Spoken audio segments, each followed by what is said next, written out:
The morning sun peeked through the blinds of Eliza Washington's apartment as she checked her luggage one final time. Today wasn't just any day, it was the day that could change everything.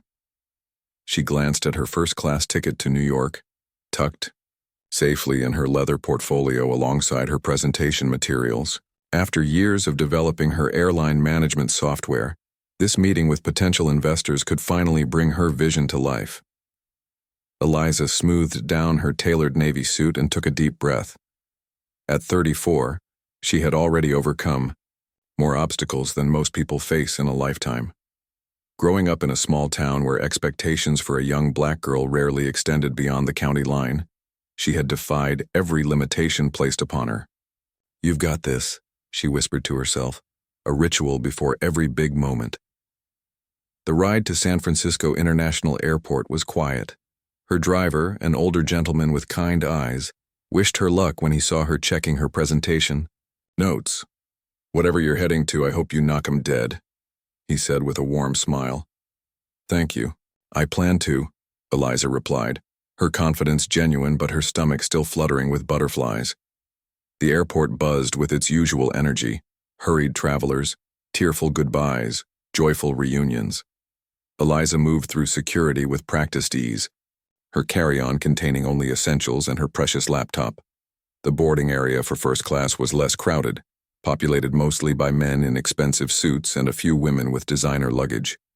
Eliza took a seat, opening her laptop to review her presentation one last time. When boarding began, she gathered her things and joined the line. The gate agent smiled at her, checked her boarding pass, and waved her through. It was on the actual plane where things changed. "Excuse me, ma'am."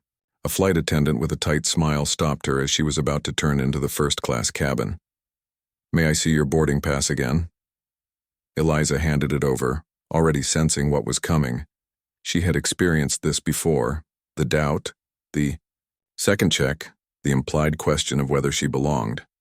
The flight attendant examined the pass carefully, looking from it to Eliza with barely disguised skepticism. "There must be some mistake. This is for first class." "Yes, I know," Eliza replied calmly, though she could feel heat rising to her cheeks. "That's the seat I purchased." The flight attendant lowered her voice, leaning in slightly. "First class? Tickets for this flight are quite expensive, over $3,000. Are you sure you wouldn't be more comfortable in economy? I can check if there's still space available." The implication was clear. You can't possibly afford this seat. You don't belong here. A businessman waiting behind Eliza cleared his throat impatiently. The flight attendant immediately brightened. "Oh, I'm so sorry for the delay, sir." Eliza didn't move. "My seat is 2A. I paid for it, and I'd like to sit in it now." Something in her tone must have registered because the flight attendant's smile faltered. "Of course, right this way." As Eliza settled into her wide, comfortable seat, she noticed how the same flight attendant warmly welcomed other first-class passengers, all of them white, without questioning their tickets. The businessman who had been behind her was offered a drink before even sitting down. Eliza took out her phone, tempted to post about the experience on social media. It wouldn't be the first time she'd faced such treatment, and speaking out often helped others feel less alone. But today she needed to focus. The meeting tomorrow could change everything, and she couldn't let this incident throw her off balance. Instead, she texted her best friend, Renee. "Just got first class again. When will they learn we can buy tickets too?" Renee's response came quickly. "Their loss. One day you'll own the whole plane and make them serve you peanuts." Eliza smiled at her friend's humor, though the sting remained. She accepted the orange juice eventually offered to her and declined anything else. Throughout the flight, she couldn't help but notice the differences in service. The businessman across the aisle had his glass refilled without asking. The older woman by the window received warm smiles and extra pillows. Meanwhile, the flight attendant seemed to forget Eliza existed most of the time. Instead of dwelling on it, Eliza used the 5-hour flight productively.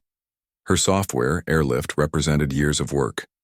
It wasn't just another efficiency program, it was a complete reimagining of how airlines could operate, from crew scheduling to maintenance, tracking to customer experience. In simulations, it had shown the potential to cut operational costs by nearly 30% while improving passenger satisfaction scores. If she could secure this investment, airlift could transform the industry. As the plane began its descent into New York, Eliza looked out the window at the sprawling city. Somewhere down there was the office where tomorrow she would pitch to a room of investors who had the power to make or break her dream. The flight attendant who had questioned her ticket appeared at her side. "We'll be landing shortly. I need to collect any remaining glasses." Eliza handed over her empty juice glass. "Thank you."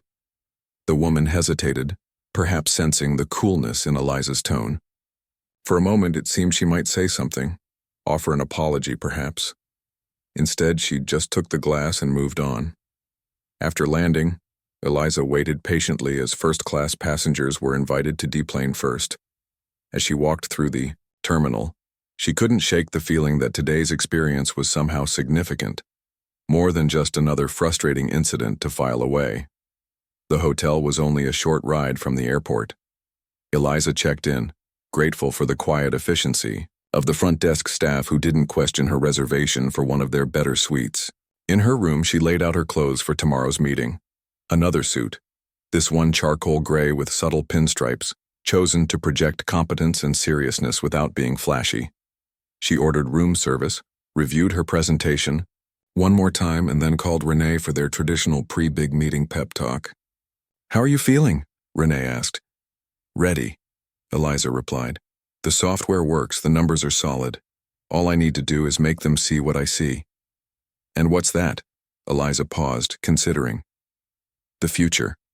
A future where technology makes air travel better for everyone. Passengers, airlines, workers. Where profit doesn't have to come at the expense of experience." "You know what I think," Renee said.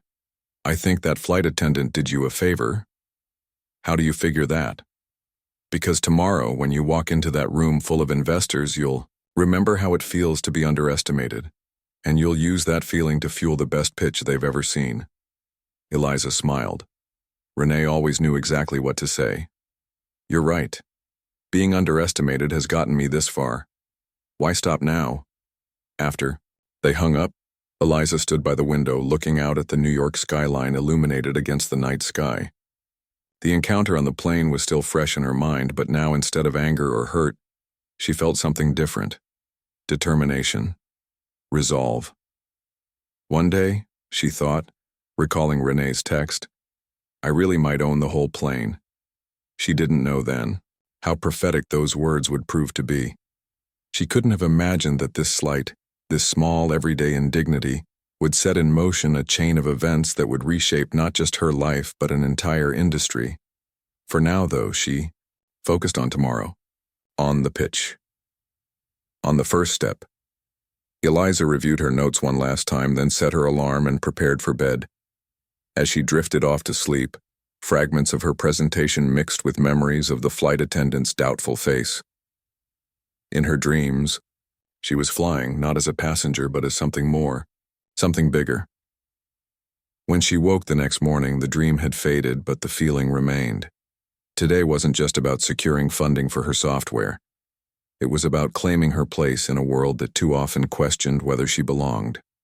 Eliza, dressed with care, each movement deliberate and focused. The hotel mirror reflected back a woman ready for battle, not with weapons, but with intelligence, preparation, and unwavering confidence. First class was just the beginning, she told her reflection. They have no idea what's coming. With her presentation materials packed and her mind clear, Eliza left the hotel room. The future, her future, was waiting, and she was ready to claim it. The doubt she'd faced on that plane had only made her more determined to succeed, to rise so high that no one would ever question her place again. Little did the world know, Eliza Washington was about to soar higher than anyone could have imagined. The glossy skyscraper that housed Westbrook Investments reflected the morning sun, creating a blinding glare that seemed fitting for what Eliza was about to face. Her heels clicked purposefully across the marble lobby as she approached the reception desk, portfolio clutched firmly in hand. "I have a 9:30 with Mr. Daniels and his team," she said. maintaining the confident smile she had practiced countless times in mirrors and webcams. Eliza Washington from Airlift Technologies. The receptionist, a young woman with perfect posture, checked her computer. Yes, Ms. Washington. They're expecting you on the 42nd floor. The elevator is just to your right. As Eliza rode up, she used those quiet moments to center herself. Yesterday's incident on the plane had left a lingering feeling, not of humiliation, but of purpose. Today, she would show everyone exactly what she was worth. The elevator doors opened to reveal a sleek reception area where a tall man in an expensive suit waited. Ms. Washington, Tom Fletcher, Mr. D. Aniel's assistant. Right this way, please. He led her down a hallway lined with photos of planes, ships, and trains, the transportation empires Westbrook had helped build. None of those photos, Eliza noted, featured anyone who looked like her. The conference room had floor-to-ceiling windows offering a spectacular view of the city. Around a massive oval table sat 5 people, 4 men and 1 woman, all in their 50s or 60s, all white. Richard Daniels, the head of the firm, stood as she entered. Ms. Washington, welcome. His handshake was firm but brief. We've been looking forward to your presentation. Your initial proposal certainly caught our attention. Eliza thanked him, set up her laptop, and began. This was her element. As she explained Airlift, how it integrated every aspect of airline operations into one seamless system, how it used predictive analytics to reduce delays and optimize staffing, how it could transform passenger experience while cutting costs, she could see their interest growing. They leaned forward, they took notes, they nodded. When she finished the technical overview, she moved to the financials. Based on our test implementations and projections, airlines using Airlift can expect cost reductions of approximately 30% in the first year alone, while seeing customer satisfaction scores rise by at least 15 points. The initial investment is substantial, but the return, 30%? One of the men, who had introduced himself as Walter Green, interrupted. That's quite ambitious, Ms. Washington. There it was again, that same tone from the plane. That subtle suggestion that she was reaching beyond her station, beyond what was reasonable for someone like her. It's not ambition, Mr. Green. It's math, Eliza replied evenly. Our simulations have been run thousands of times with data from 3 different airlines. The results are consistent. Green exchanged glances with Daniels. And you developed this software yourself? I led the development team, yes. I have 2 doctorates, one in computer science and one in operational logistics. My team includes experts in aviation, data science, and user experience design. The only woman at the table, Patricia Harmon, spoke up. The software is impressive, no doubt, but I'm concerned about adoption. Airlines are notoriously resistant to change, especially system-wide change. This was a fair question, one Eliza had anticipated. That's why we've designed Airlift to be implemented in phases. Airlines can start with just the crew scheduling module, for example, see the results, and then expand. We also provide comprehensive training and support. The meeting continued for another hour. They asked tough questions, and Eliza answered, each one with confidence backed by data. But something felt off. There was a hesitation, a reservation she couldn't quite identify. Finally, Daniels leaned back in his chair. Ms. Washington, this is fascinating work. Truly. But I'm concerned about the valuation you've proposed. $50 million for a 20% stake puts your company at $250 million. For software that hasn't been fully implemented in a commercial setting yet, that's ambitious? Eliza finished for him, unable to keep a hint of edge from her voice. Daniels smiled slightly. I was going to say premature.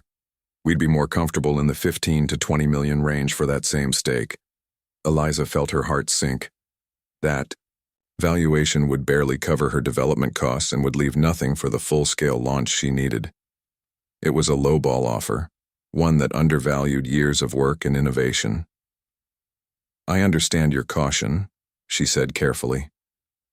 But Airlift isn't just another efficiency app. It's a complete reimagining of airline operations. The valuation reflects not just what the software is now, but what it will mean for the entire industry. Green shook his head. The industry is established, Ms. Washington. Revolution is a young person's game. Evolution is how real change happens in transportation. The meeting wrapped up shortly after. They promised to consider her proposal and get back to her within the week. The handshakes were polite, the smiles professional, but Eliza knew what their answer would be. As Tom Fletcher escorted her back to the elevator, she felt a familiar mix of frustration and determination. "They liked you," Fletcher offered as they waited for the elevator. "But not enough to bet on me," Eliza replied. Fletcher hesitated. "If it helps, I've been with Mr. Daniels for 12 years. I've never seen him as engaged in a presentation as he was with yours. Give them time." But time was the one thing Eliza didn't have. Her company had 6 months of runway left. Without this investment, she would need to start laying off her team, brilliant people who had believed in her vision. Back in her hotel room, Eliza kicked off her heels and sat on the edge of the bed. She didn't cry. She didn't rage. Instead, she pulled out her laptop and began to work. If Westbrook wouldn't give her what airlift was worth, she would find someone who would, or better yet, she would find another way entirely. As the afternoon turned to evening, an idea began to form. What if the problem wasn't her software but her approach? What if, instead of trying to sell airlift to existing airlines, dinosaurs, resistant to change as Green had implied, she created something new? The thought was audacious. Starting an airline required enormous capital, regulatory approvals, infrastructure. It was the kind of venture that took years and hundreds of millions of dollars. But what if she didn't start from scratch? What if she found a struggling airline, one whose outdated systems and poor customer service had left it vulnerable, and transformed it from within? Eliza began researching, pulling up financial reports on major carriers. Most were doing well enough, buoyed by post-pandemic travel demand. But one stood out: National Airways, the very airline she had flown to New York. Their stock had been declining steadily for 3 years. Customer complaints were up 60%. They had an aging fleet and, according to industry blogs, morale problems throughout the company. She dug deeper, finding a recent article about National's CEO announcing his retirement. The board was searching for a replacement, but the company's troubles made it an unappealing position for top candidates. Eliza sat back, her mind racing. It was crazy, impossible. She was a software developer, not an airline executive. But then again, she had never planned to be in software either. Growing up, she had wanted to be a pilot. That dream had shifted when she discovered her talent for coding, but her fascination with flight had never diminished. She understood airlines, their operations, their challenges, their potential, in ways that went beyond data and algorithms. Her phone rang, interrupting her thoughts. It was Renee. "Well, did they bow down before your brilliance?" her friend asked. Eliza sighed. "Not exactly. They offered $20 million for 20%. That's still $20 million. Most people would be dancing right now. It's a low ball and you know it. Airlift is worth so much more." There was a pause on the line. "So what are you going to do? Take it? Shop around for better offers?" "I'm thinking of something else entirely." Eliza hesitated, then plunged ahead. "What if I stopped trying to sell to airlines and instead became the airline?" The silence that followed was so long, Eliza thought the call had dropped. Finally, Renee spoke. "Are you serious? Starting an airline is it's like deciding to build your own space program. The costs alone, not starting from scratch," Eliza explained. "Taking over an existing one. National Airways is struggling. Their stock is down. They need new leadership and new systems.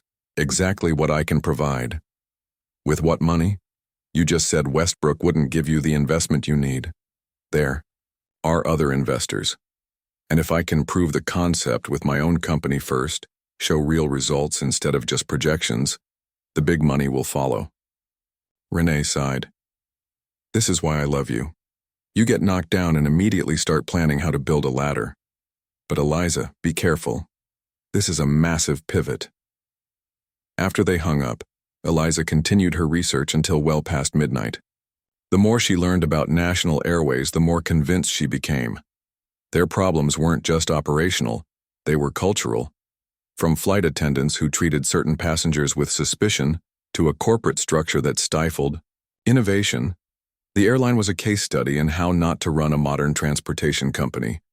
It was also potentially the perfect canvas for her vision. The next morning, instead of flying back to San Francisco as planned, Eliza called Westbrook Investments and requested another meeting. Tom Fletcher sounded surprised but arranged for her to come in that afternoon. This time only Richard Daniels was present. "Ms. Washington," he greeted her. "Tom said you had a revised proposal." "Not revised," Eliza replied, taking a seat. "Completely reimagined." For the next hour, she outlined her new plan. Instead of selling airlift as a product for airlines to adopt, she would use it to transform one specific airline, National Airways. She had developed a comprehensive strategy for acquisition, implementation, and growth. As she spoke, she could see Daniel's initial skepticism give way to genuine interest. When she finished, he was silent for a long moment. "This is considerably more ambitious than your original proposal," he finally said. "Yes," Eliza agreed, "but also considerably more lucrative.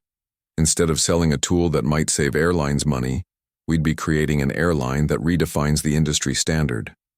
The potential return isn't 30%, it's 300% or more.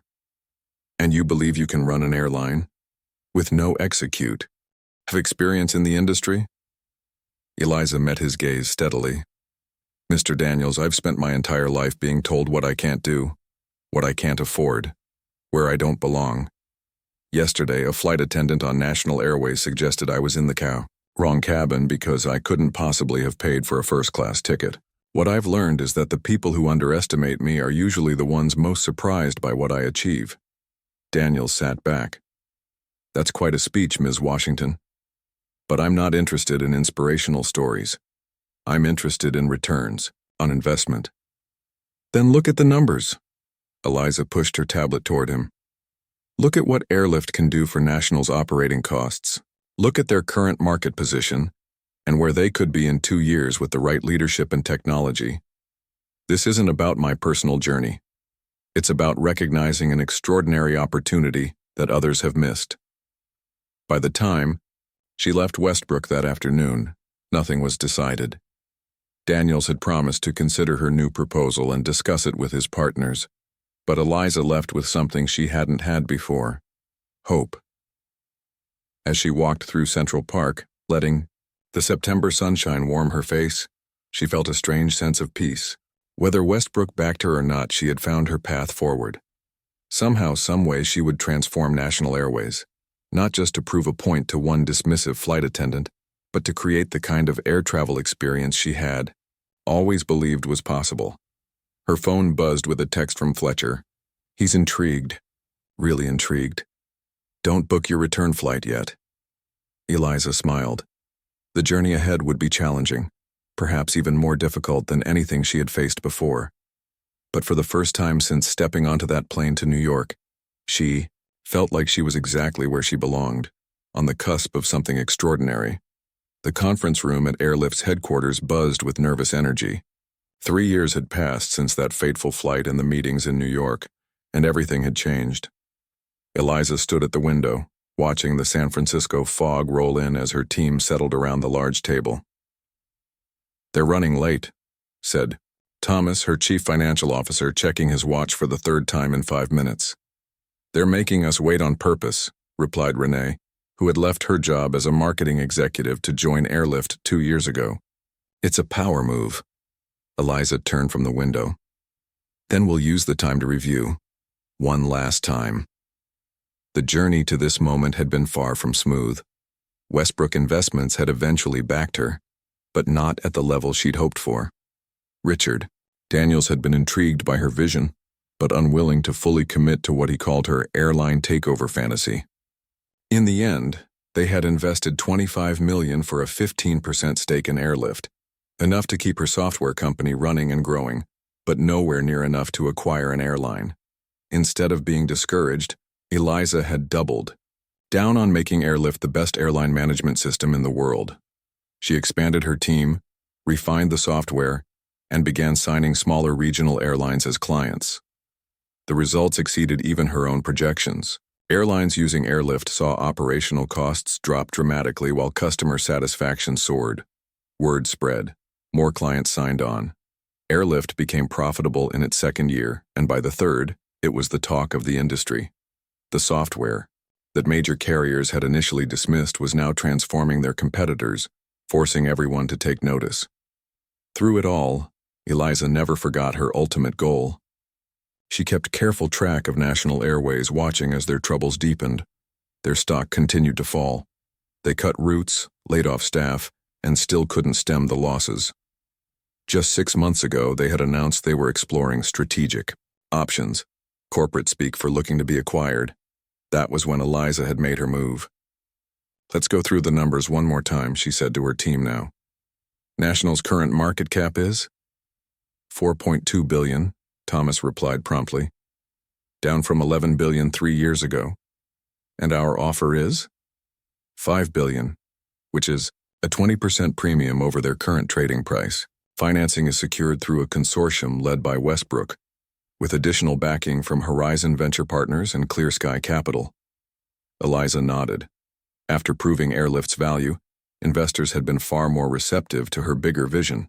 Richard Daniels, initially skeptical, had become one of her strongest advocates, helping to assemble the financial backing she needed. "Their board is split," added Luis, her head of legal affairs. "The old guard wants to hold out for a better offer, but the pragmatists know there isn't one coming. They've been shopping themselves around for months with no serious bites." "What about regulatory approval?" Eliza asked. "We've laid the groundwork," Luis assured her. "Since we're a software company acquiring an airline, not another airline absorbing them, there are fewer antitrust concerns. We'll need to navigate some FAA requirements, but nothing that should derail the deal." The door opened, and Eliza's assistant stepped in. "They're here." Everyone straightened as the National Airways delegation filed in. CEO William Porter led the group, followed by his CFO, their head of operations, and 2 board members. Porter's face was a carefully composed mask, but Eliza could read the tension in his shoulders, the slight tightness around his eyes. 3 years ago, a man like Porter would have intimidated her. Today she extended her hand with perfect confidence. "Mr. Porter, thank you for coming. Ms. Washington." His handshake was firm but brief. "I must say this is an unusual situation. Typically, software companies don't acquire airlines. Typically, airlines don't see their value drop by 60% in 3 years," Eliza replied smoothly. "Please have a seat." As everyone settled around the table, Eliza remained standing. This was her moment, the culmination of a dream born in humiliation but nurtured with determination and brilliant execution. 3 years ago, I flew National Airways to New York," she began. "I had a first-class ticket, but one of your flight attendants suggested I might be more comfortable in economy because I couldn't possibly afford my seat. It was a small moment, a tiny indignity in a world full of them, but it stayed with me." Porter shifted uncomfortably. "Ms. Washington, if this is about a customer service complaint, this is about vision, Mr. Porter, or rather, the lack of it." Eliza's voice was calm but carried to every corner of the room.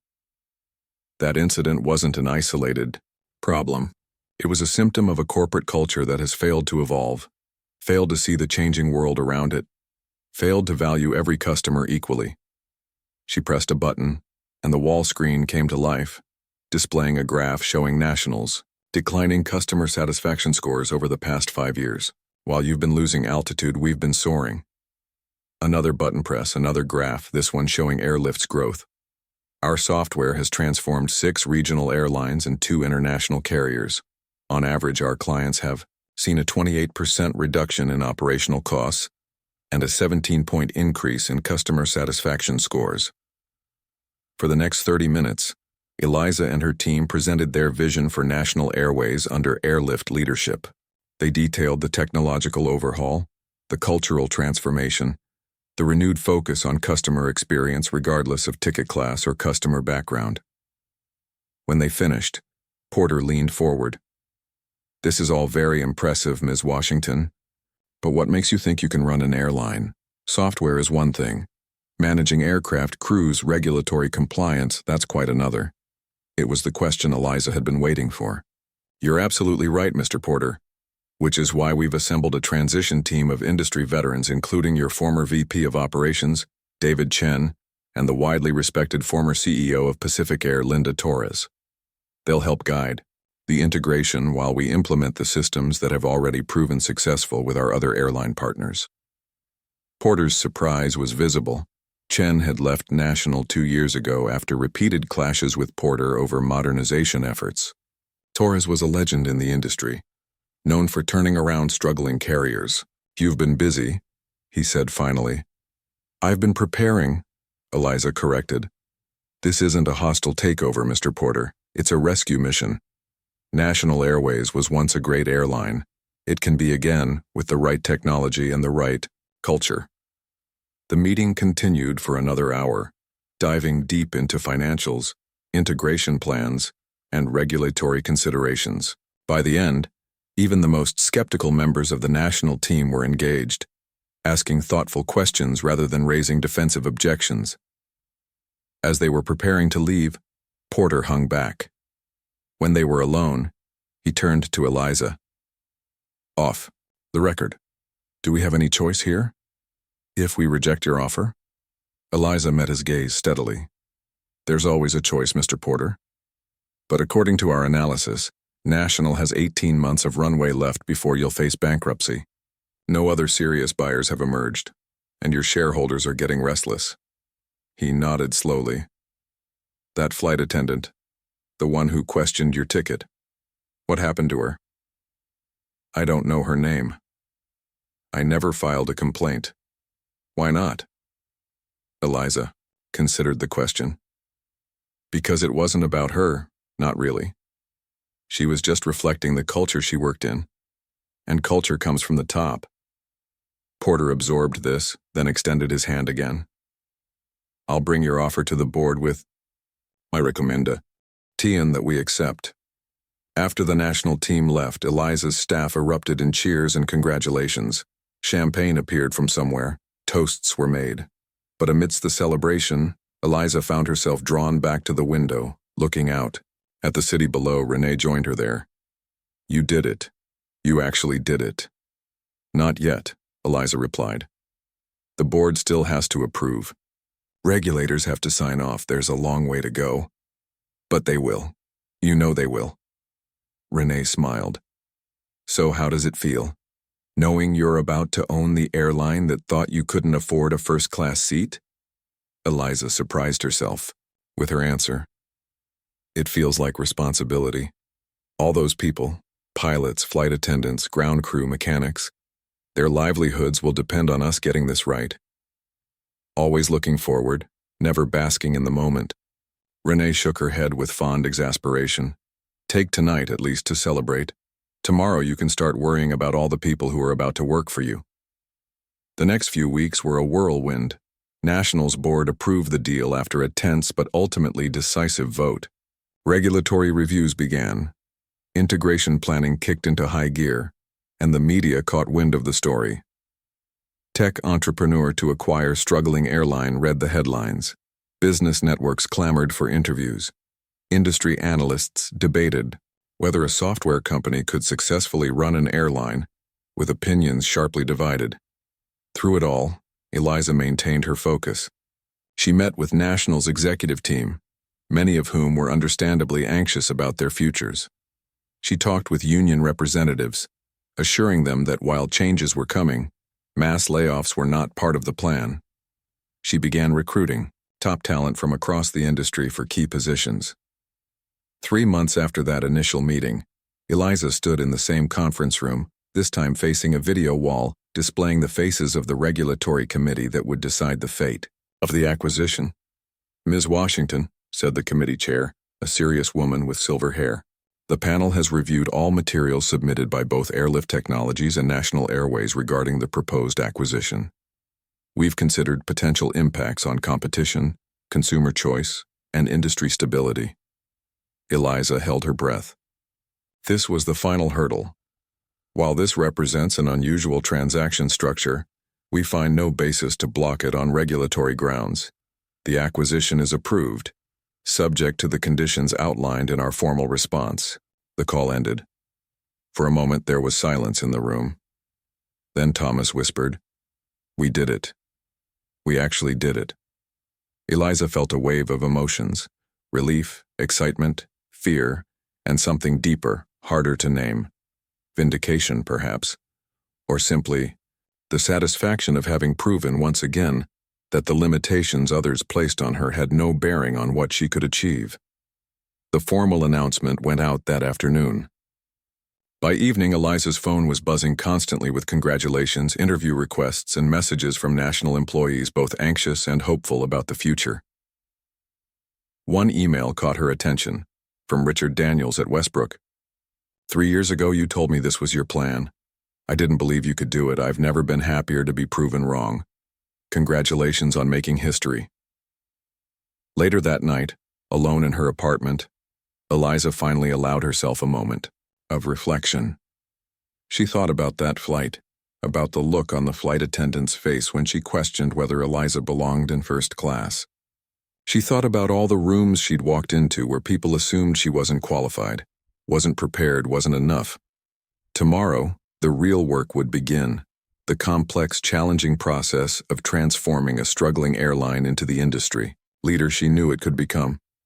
There would be setbacks and resistance, technical problems and cultural hurdles.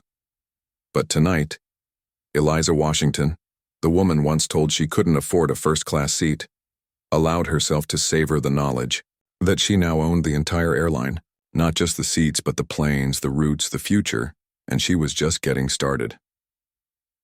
The National Airways headquarters buzzed with nervous energy on Eliza's first official day as CEO.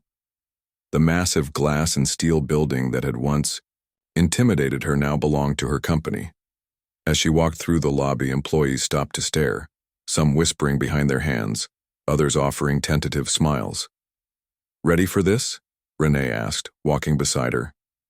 "As ready as I'll ever be," Eliza replied, straightening her shoulders. The executive floor was quiet when they stepped off the elevator. William Porter, the former CEO, waited by the door to what was now her office. Despite the circumstances, he had agreed to stay on for a 3-month transition period. "Ms. Washington," he greeted her formally. "Welcome to National Airways."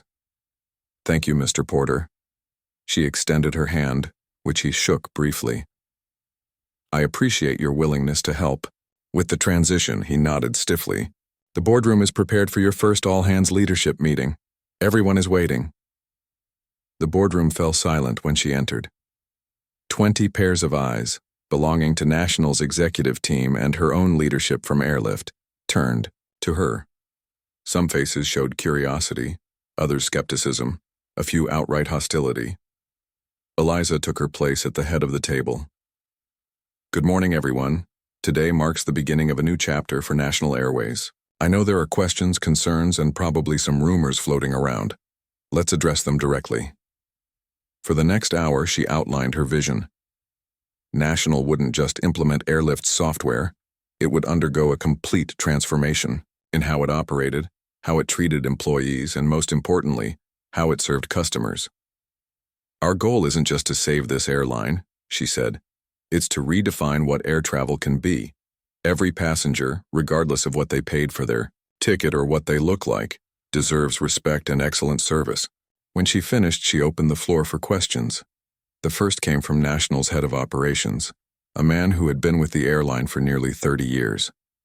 "With all due respect, Ms. Washington, airlines operate on razor-thin margins. All these changes, new training programs, technology upgrades, cultural initiatives, sound expensive. How do you plan to pay for them while keeping us afloat?" It was a fair question, one Eliza had anticipated. "The costs will be offset by the efficiencies created by our software. We've seen this pattern with every airline that's implemented Airlift. Yes, there's an initial investment, but the return comes quickly. By the end of the first year, we project savings of over $200 million in operational costs alone." Other questions followed, about layoffs, There would be some, but far fewer than typical in acquisitions. About changes to routes, some unprofitable ones would be cut, others added based on data analysis. About branding, a refresh was coming, but the national name would remain. Throughout the meeting, Eliza noticed Porter watching her carefully. When it ended, he approached her. "You handled that well. Better than I expected, frankly." "Thank you, I think," she replied with a slight smile. "You should know that Carol Winters is in the building today." "Carol Winters?" "The flight attendant. The one from your Flight 3, years ago. She's based here in our hub. Works the premium cabins on international routes mostly." Eliza felt a jolt of surprise. She had never learned the woman's name, had almost forgotten her face. Almost. "Thank you for letting me know. Do you want me to arrange a meeting? Some executives might enjoy that kind of poetic justice." Eliza considered it. Part of her was tempted to see the look on the woman's face when she realized who her new boss was, but that wasn't why she was here. No, this isn't about her. It never was. Porter seemed to reassess her then. "You're full of surprises, Ms. Washington." The following weeks were a whirlwind of activity. Eliza divided her time between the national headquarters and Airlift's offices, overseeing both the technical integration and the broader transformation of the airline. The first major change was to the training program. Every employee, from pilots to baggage handlers, would undergo a new customer service training that emphasized treating all passengers with equal respect and dignity. "This isn't just about being nice," Eliza explained to the training team. "It's about recognizing that every person who flies with us has value, regardless of what they paid, what they look like, or where they're going." The second change was technological. Airlift's software began rolling out across National's operations. First, in crew scheduling, then maintenance, then customer service systems. The implementation wasn't smooth. There were glitches, resistance from employees accustomed to old systems, and the inevitable learning curve. But there were victories, too. Within 2 months, on-time performance had improved by 12%. Maintenance costs were already showing significant decreases. Customer complaint rates, while still high, had begun to trend downward. One morning, about 3 months into the transformation, Eliza was working in her office when Renee burst in, without knocking. "You need to see this," she said, dropping a tablet on Eliza's desk. It was a social media post that had gone viral overnight. A passenger had shared their experience on a recent national flight. "Flying first class for the first time in my life. When I got to my seat, I was so nervous, felt like I didn't belong. The flight attendant must have noticed because she leaned down and said, 'Welcome to first class. You belong here just as much as anyone.' I almost cried. Apparently, this is new training they're doing at National. Whatever changed over there, it's working." New National. The post had thousands of shares and comments, many from other passengers sharing similar experiences. Something was changing, not just in the airline's operations, but in its culture. "It's working," Renee said, her voice filled with excitement. "It's actually working." Eliza felt a surge of satisfaction, but she knew better than to celebrate too early. "It's a start. We have a long way to go." That afternoon, she had a meeting scheduled with National's flight attendant union representatives. As she walked to the conference room, she found herself wondering if Carol Winters would be there. Part of her hoped not. Another part was curious about what she would say if they did meet. The meeting focused on changes to schedules and service protocols. The union representatives were cautiously supportive.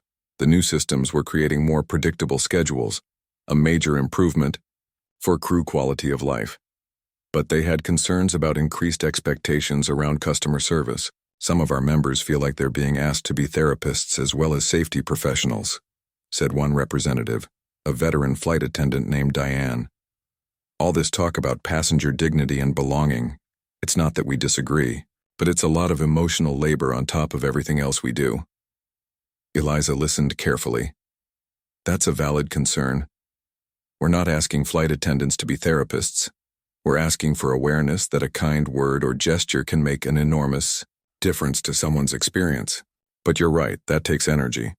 Which is why we're also working to improve your working conditions, schedules, and compensation. As the meeting continued, Eliza noticed a woman at the far end of the table watching her intently. Mid-50s, blonde hair pulled back in a neat bun, a composed expression that revealed nothing. Something about her seemed familiar. When the meeting ended, most of the representatives filed out quickly, but this woman lingered. As the room emptied, she approached Eliza. "Ms. Washington," she said formally. "I'm Carol Winters. I believe we've met before." So this was her. The woman who had questioned whether Eliza belonged in first class. Up close, she seemed smaller somehow, less intimidating than the memory Eliza had carried. "Ms. Winters," Eliza replied evenly. "Yes, we have." An uncomfortable silence stretched between them. Finally, Carol spoke. "I've been with National for 22 years. In all that time, no CEO has ever asked flight attendants what we think about how the airline should be run until you." It wasn't what Eliza had expected her to say.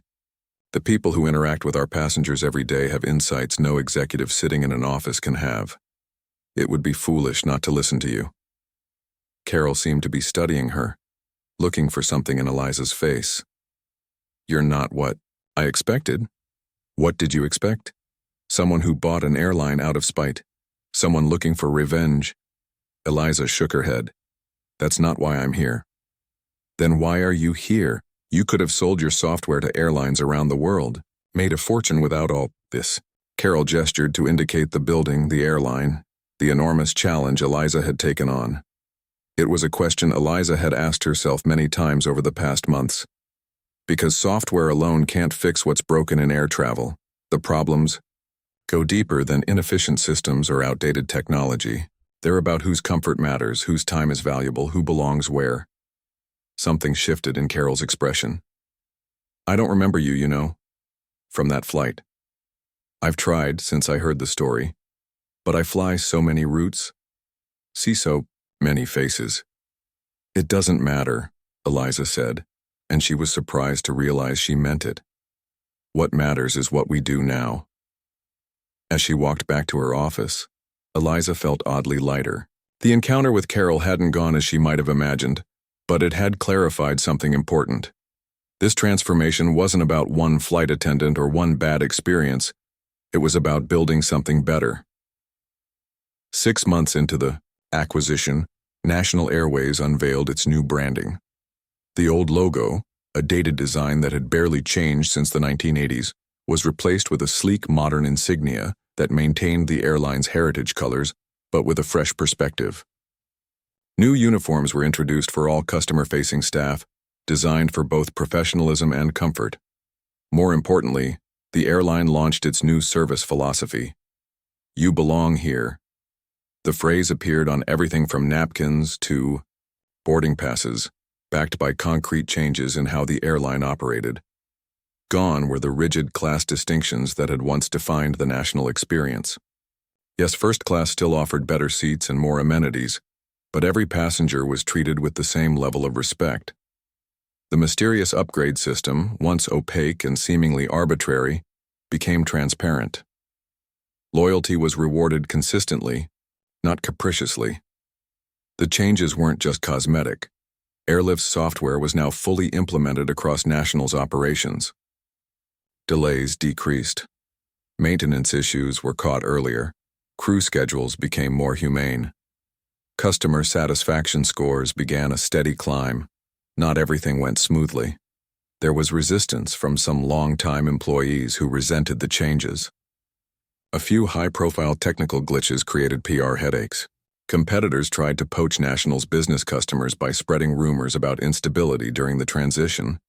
But through it all, Eliza maintained her focus on the long-term vision. When Porter's transition period ended and he departed, she assembled her own executive team, a diverse group that reflected the passengers National served. She promoted from within when possible, bringing fresh perspectives into leadership positions. 1 year after the acquisition, National Airways reported its first quarterly profit in 3 years. The stock price, which had fallen dramatically before the acquisition, had recovered nearly 40% of its lost value. Industry analysts who had predicted disaster were changing their tune. To mark the anniversary, Eliza decided to do something she hadn't done since becoming CEO. She flew as a passenger on a national flight. Without announcement or special treatment, she booked a ticket from San Francisco to Chicago, a routine domestic route. As she settled into her seat, first class, just as on that fateful flight years ago, she observed the crew, the other passengers, the entire experience with fresh eyes. The flight attendant who welcomed her didn't know who she was, but her smile seemed genuine, her manner warm to everyone boarding. Midway through the flight, the attendant stopped by her seat. "Is everything all right with your journey today?" "Yes, thank you," Eliza replied. "Everything is just fine." And it was. Not perfect. There was still so much to improve, so many systems to refine, so much culture still to change. But watching the crew work, seeing the subtle differences in how they interacted with passengers, Eliza felt a quiet pride. This was what she had envisioned. This was why she had taken on the enormous challenge of transforming an entire airline. As the plane began its descent into Chicago, Eliza looked out the window at the city lights below. The journey had been long and at times incredibly difficult. There had been moments of doubt, setbacks that seemed insurmountable, criticism that cut deep. But sitting there on a plane that now belonged to her company, watching a vision become reality, Eliza knew it had all been worth it. The woman who had once been told she didn't belong in first class had done more than just buy her seat. She had changed the entire flight. 5 years had passed since Eliza Washington purchased National Airways. The spring evening was warm as hundreds of people in formal attire filed into the grand ballroom of the Westwood Hotel for the annual Aviation Industry Excellence Awards. Crystal chandeliers cast a soft glow over tables adorned with elegant centerpieces, each featuring miniature metal airplanes rising from beds of white roses. Eliza sat at the front table, her deep blue gown a stark contrast to the sea of black suits surrounding her. Beside her, Renee squeezed her hand under the table. "Nervous?" Renee whispered. "A little," Eliza admitted. "It still doesn't feel real. 5 years of the most impressive airline turnaround in history, and it doesn't feel real?" Renee shook her head with a smile. "You're impossible to please." On Eliza's other side sat Richard Daniels, now in his 70s but still sharp as ever. He leaned over. "Whatever happens tonight, you've already won. Everyone in this room knows it." The master of ceremonies took the stage, welcoming the gathered aviation executives, industry leaders, and press. After a few opening remarks and acknowledgments, he announced, "And now, for our final and most prestigious award of the evening, the Lifetime Achievement in Aviation Excellence." A hush fell over the room. This award, given only once every 5 years, recognized individuals who had transformed the industry in profound and lasting ways. Previous recipients included pioneering pilots, aircraft designers who had revolutionized, flight and airline founders who had made air travel accessible to millions.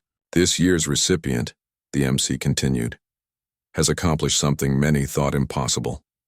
In just 5 years, she took a failing airline on the brink of bankruptcy and transformed it into the industry leader in both profitability and customer satisfaction.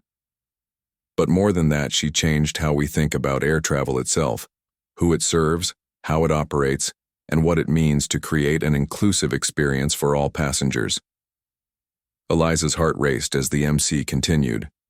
"Before I announce her name, let me share some numbers that tell the story. Under her leadership, National Airways has achieved a 97% on-time arrival rate, the highest in the industry. Employee satisfaction has increased by 68%. Customer complaints have decreased by 73%. And perhaps most impressively, the airline stock has increased in value by over 400%. Murmurs rippled through the audience. Even those who had watched National's transformation up close were impressed by the cumulative impact. But numbers only tell part of the story. This leader's true legacy lies in the culture she has created, one where every passenger, regardless of the price of their ticket or the color of their skin, is treated with dignity and respect, where innovation serves human needs, not just corporate profits, where belonging isn't just a slogan but a lived reality. The MC smiled broadly. Ladies and gentlemen, it is my great honor to present this year's Lifetime Achievement Award to the founder of Airlift Technologies and CEO of National Airways, Ms. Eliza Washington. The room erupted in applause. As Eliza rose from her seat, she was surprised to see the entire audience standing. Even her competitors, CEOs of rival airlines who had initially mocked her ambitions, were on their feet, acknowledging what she had accomplished. The walk to the podium felt both endless and too short. As she accepted the heavy crystal award, memories flashed through her mind. That first humiliating flight, the countless rejections from investors, the sleepless nights wondering if she had taken on too much, the small victories that had gradually accumulated into something revolutionary. When the applause finally quieted, Eliza looked out at the sea of faces. "Thank you. This is an honor I never expected to receive, especially not so early in my career." This earned a gentle laugh from the audience. The truth is, I didn't set out to transform an airline or win awards. I simply wanted to solve a problem I had experienced firsthand. She paused, considering how much of her personal story to share. She had rarely spoken publicly about the incident that had sparked her journey, but tonight felt different. 5 years ago, I boarded a National Airways flight with a first-class ticket I had purchased with my own money. Before I could take my seat, a flight attendant suggested I might be more comfortable in economy, the implication being that someone who looked like me couldn't possibly afford to fly first class. A hushed silence fell over the room. Some people shifted uncomfortably in their seats. That moment could have just been another indignity to brush off, another reminder of the assumptions people make based on appearance. Instead, it became the catalyst for something bigger. It made me ask, what if air travel could be different? What if every passenger could feel they belonged, regardless of what they paid or what they looked like? What if technology could make flying better not just for airlines but for the people they serve? She gestured to the audience. Many of you thought I was crazy when I announced my intention to acquire National Airways. Some said a software developer couldn't run an airline. Others said the culture was too entrenched to change. A few even suggested I was motivated by revenge. Eliza smiled. The truth is simpler. I saw an opportunity to prove that treating people with dignity isn't just the right thing to do. It's good business. That technological innovation is most powerful when it serves human needs. That inclusion isn't a luxury, it's essential. For the next few minutes, she shared the journey of the past 5 years, the challenges overcome, the lessons learned, the partnerships forged. She acknowledged her team, many of whom were present, and thanked the investors who had believed in her vision when others wouldn't. Then her tone grew more reflective. There's someone else I need to thank tonight, though she's not in this room. Carol Winters was the flight attendant who questioned whether I belonged in first class. When I became CEO of National, many people expected me to fire her immediately. Some thought I should make an example of her. The audience was rapt now, hanging on every word. Instead, Carol became one of our most valuable allies in transforming National's culture.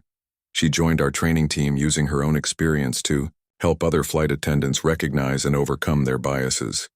She reminded me that changing systems is important, but changing hearts is what truly matters. Eliza lifted the award slightly. This recognition is meaningful, but it's not the true measure of what we've accomplished. The real achievement is in the thousands of passengers who now feel welcome on our flights. The employees who are proud of where they work. The industry that's beginning to follow our lead. She looked around the room, making eye contact with other airline executives. Tonight, I challenge all of us to remember why we're in this business. It's not just about moving people from one place to another. It's about how we make them feel during that journey. Every passenger on every flight deserves to hear the message, "You belong here." The applause when she finished was thunderous. As Eliza returned to her seat, several people stopped her to shake her hand or offer congratulations. Richard Daniels, who had once doubted her airline takeover fantasy, had tears in his eyes. "I've been in this business for 40 years, he said, "and I've never seen anything like what you've accomplished." The remainder of the evening passed in a blur of well wishes and conversations. It was nearly midnight when Eliza finally slipped away from the ballroom and found a quiet corner in the hotel lobby. She sent a quick text to her driver that she'd be ready to leave soon, then sat for a moment, the weight of the award in her lap a tangible reminder of how far she had come. A woman approached her, gray-haired, dressed elegantly, but simply. It took Eliza a moment to recognize Carol Winters outside of her uniform. "I hope I'm not intruding," Carol said hesitantly. "Not at all." Eliza gestured to the seat beside her. "I didn't know you were here tonight. I wasn't at the ceremony, but I heard you mention me in your speech." Carol sat down, her movements careful, deliberate. "One of the other trainers texted me. I hope you don't mind." "Mind?" Carol shook her head with a small smile. "I'm honored. And a little embarrassed, to be honest." "There's no need to be," Eliza assured her. "There is, though." Carol met Eliza's eyes directly. "What I did that day, questioning whether you belonged in first class, it wasn't just about you. It was about all the assumptions I had been carrying for years without examining them. Working with you, being part of this transformation, it's changed how I see the world." Eliza was moved by the woman's honesty. "We've all changed. That's what matters." They sat in companionable silence for a moment before Carol spoke again. "I heard a story last week that I thought you might like. One of our new flight attendants, young woman, first generation in her family to go to college, was working a flight from Dallas. A little girl, maybe 7 or 8 years old, was traveling with her mother in economy. The girl came up to first class to use the bathroom and stopped to stare at everything. The big seats, the people being served drinks in real glasses." Carol smiled at the memory. Our flight attendant noticed and asked if the girl wanted to see what it was like to sit in one of the big seats. There was an empty one because of a last-minute cancellation. So she let this little girl sit there for a minute, showed her how the seat reclined, gave her a fancy napkin as a souvenir. "That's lovely," Eliza said, picturing the scene. "But here's the part I thought you'd appreciate. When the girl went back to her mother, our flight attendant overheard her say, 'Mommy, one day I'm going to buy a whole airplane, not just a seat.' Her mother laughed and said, 'Why stop there? Buy the whole airline.'" Eliza felt her eyes grow moist. That's exactly why we do this." "It is." Carol stood. "I should let you go. I just wanted to say congratulations and thank you. Not many people would have taken what happened and turned it into something so positive." After Carol left, Eliza sat alone for a few minutes more, reflecting on their conversation. The story about the little girl had touched her deeply. It represented everything she had been working toward, not just a more efficient airline or better customer service, but a world where a child could look at something beyond her current reach and think, "That could be mine someday." The next morning, Eliza was back in her office by 7, award placed discreetly on a shelf rather than prominently on her desk. There was work to do. National's transformation had been remarkable, but she wasn't finished yet. There were new routes to consider, sustainability initiatives to implement, technologies still to develop. Renee found her there, already deep in reports. "Seriously? After last night, you could have taken the morning off." Eliza looked up with a smile. "There's a board meeting next week. I want to present the international expansion plan, which you've already prepared and reviewed a dozen times." Renee perched on the edge of the desk. "The board would approve anything you suggested at this point. You've earned their trust completely." "Maybe," Eliza acknowledged. "But that's all the more reason to be thorough. This isn't just about National anymore. We're setting a standard for the entire industry." It was true. Other airlines had begun to adopt elements of National's approach, from the technology systems to the customer service philosophy. Industry publications regularly featured articles about the National model and how it was reshaping expectations across the board. Even more significantly, Eliza had begun to see changes in who was leading those airlines. In the past 5 years, 3 major carriers had appointed their first female CEOs. Another had named a black man to the top position. Slowly but surely, the face of aviation leadership was beginning to reflect the diversity of the passengers they served. Later that afternoon, Eliza had a meeting with National's new head of community engagement, a position she had created to ensure the airline was not just serving passengers, but supporting the communities where they lived and worked. "We've finalized the details for the future in-flight program," the director explained, sliding a folder across the desk. 20 full scholarships each year for young people from underrepresented backgrounds who want to pursue careers in aviation, as pilots, engineers, designers, or executives. Eliza opened the folder, examining the program materials. The brochure featured photos of young people in cockpits, boardrooms, and engineering labs, their faces shining with possibility. "This is excellent," she said, "but let's double it to 40 scholarships, and make sure we're reaching really deep into communities where kids might never have considered aviation as a path." That's a significant increase in the budget," the director said, though she couldn't hide her smile. "It's worth it." Eliza closed the folder. "Talent is everywhere, opportunity isn't. Let's change that." As the day continued, Eliza moved from meeting to meeting, decision to decision, always with the same focused energy that had defined her leadership from the beginning. But something had shifted since the award ceremony, since her conversation with Carol, since hearing about the little girl who wanted to buy an airplane. It wasn't that she felt finished, far from it. But for the first time, she allowed herself to fully recognize what she had accomplished. The woman who had once been questioned about whether she could afford a first-class seat had not only purchased the entire airline, but had transformed it into something new and better. She had proven that inclusion and excellence weren't opposing values, but complementary ones. That treating people with dignity wasn't just morally right, but economically smart. Most importantly, she had created a template that others could follow, not just in aviation, but in any industry where old assumptions needed challenging and new visions needed champions. That evening, as Eliza prepared to leave the office, her assistant handed her a small package that had been delivered earlier. "The sender asked to remain anonymous," her assistant explained with a shrug. Curious, Eliza opened it in the privacy of her office. Inside was a single item, a first-class napkin from a National Airways flight. Attached was a note that read simply, "Thank you for showing me where I belong. A future airline owner." Eliza smiled, tucking the napkin carefully into her desk drawer.